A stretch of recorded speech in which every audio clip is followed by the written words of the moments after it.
Achieving effective communication. Group 9. Achieving effective communication.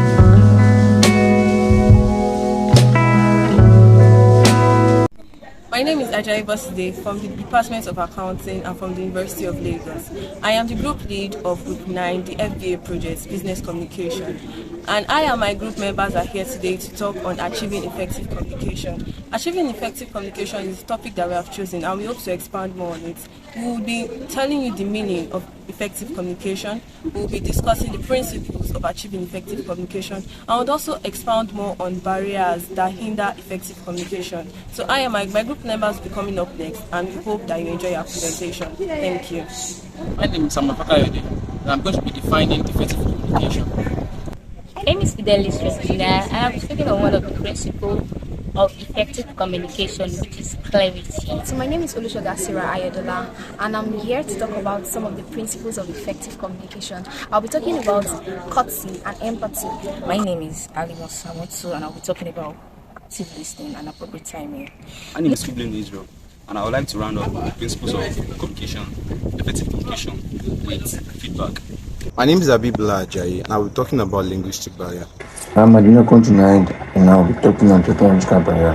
My name is Oyekule Boluwa Hester and I'll be talking about another barrier of effective communication, and that's emotional barrier. My name is Tolarapa Okude. So I'm discussing the last barrier for achieving effective communication in the presentation on clear aim and objective.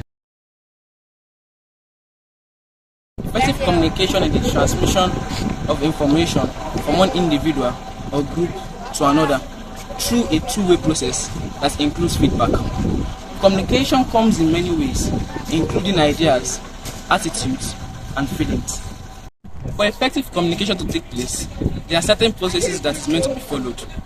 The idea of the message is being sent in a coded form through a channel, which is then received, decoded, and understood by the receiver. Once understood, the receiver then sends a feedback to the sender. There are certain principles that are to be put in place for effective communication to be achieved. These principles will be buttressed on by my colleagues. Clarity is a fundamental principle of effective communication that ensures that the message conveyed is easily understood by the recipient. In any form of communication, clarity ensures that the message is free from ambiguity, vagueness, and confusion, and that the message is passed in a simple and precise manner. Whether you're communicating verbally or in writing, the ability to clearly state your message is essential for you to achieve your intended purpose. The importance of clarity in communication cannot be overemphasized. Without clarity, communication can result into misunderstanding, misinterpretation, and even conflict. This is particularly true when the communication is between people from different cultural or linguistic backgrounds. For such situations, the use of jargons, idioms, and technical terms can result into conflict, leading to ineffective communication. Clarity also involves understanding your audience and tailoring your message to their needs and understanding. For instance, when communicating with a non-technical person, the use of jargons or technical terms should be avoided. The message should be plain and simple. And also when communicating with a group of people, the use of inclusive languages is important so that the diversity of the group can be considered. Courtesy is a key principle in effective communication that involves being respectful, polite, and considerate while interacting with others. It involves the use of empathy, appropriate body languages, and avoiding behaviors that would incite or offend the other person. And courtesy doesn't just necessarily mean conveying information in clear and precise words, but it also involves being respectful and considerate, attending to the feeling of others while communicating information, because it is very important that people are able to grasp the content of your message. I would also be talking about empathy. Empathy involves putting yourself in other people's position even while they're communicating. It is very important to give people an air of opinion, like an objection, for them to be able to be heard and seen.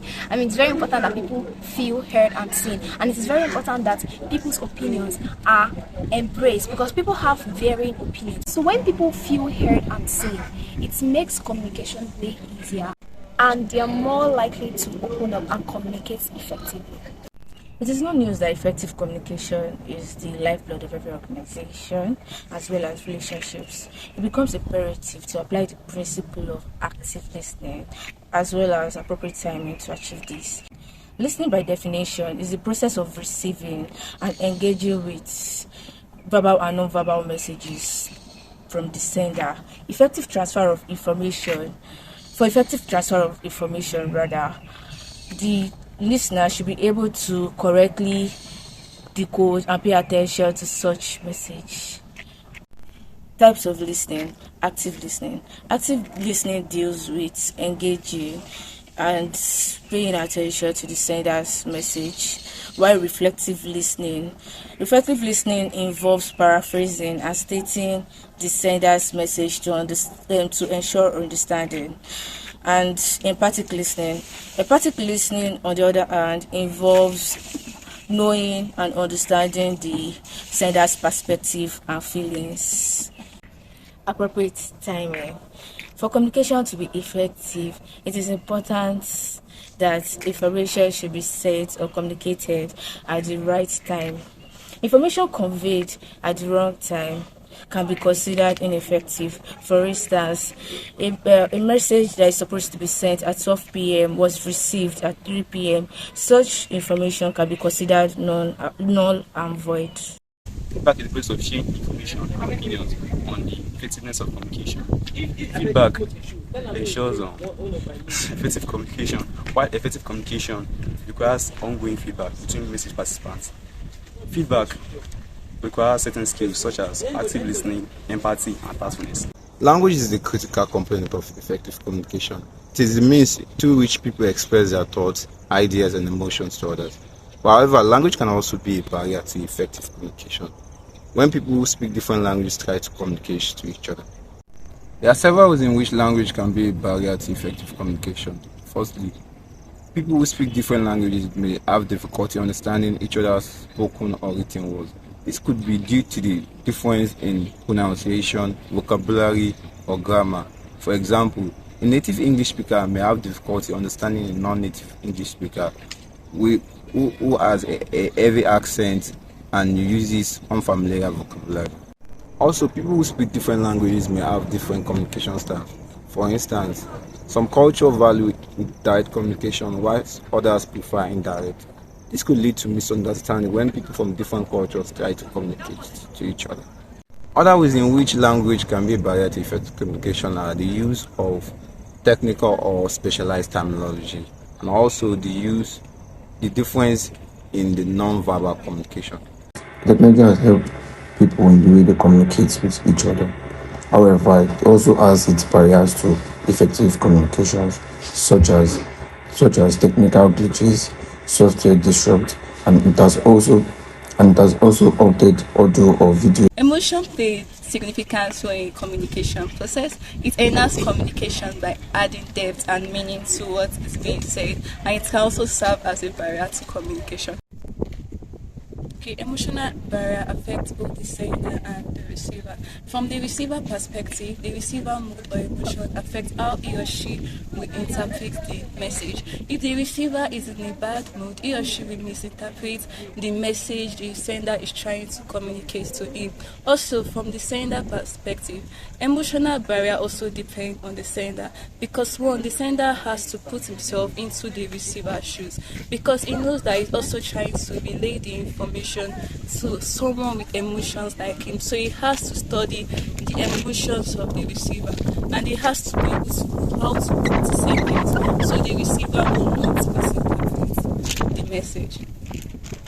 A clear objective is essential for effective communication, which must precede every matter of concern.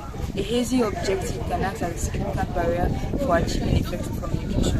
An unclear objective can lead to misunderstanding and confusion. For example, on a condition that the speaker is unclear about the objective of the presentation, the audience may not understand what he or she is trying to communicate. This can hinder the effectiveness of the message passed across to the audience. An unclear objective and aim can lead to unproductive communication, making it difficult to measure the success of the discourse. For example, the marketing team has a distorted objective of social media campaigns. they may not be able to track the engagement or determine if the campaign was successful. After all has been said, I hope we've been able to tell you that effective communication is indeed the backbone of any successful interaction, whether individual or professional. With effective communication, we are able to build better and stronger relationships. And we have come to the end of our presentation. Once again, this is Ajayi Bosede, the group lead of Group 9. Thank you.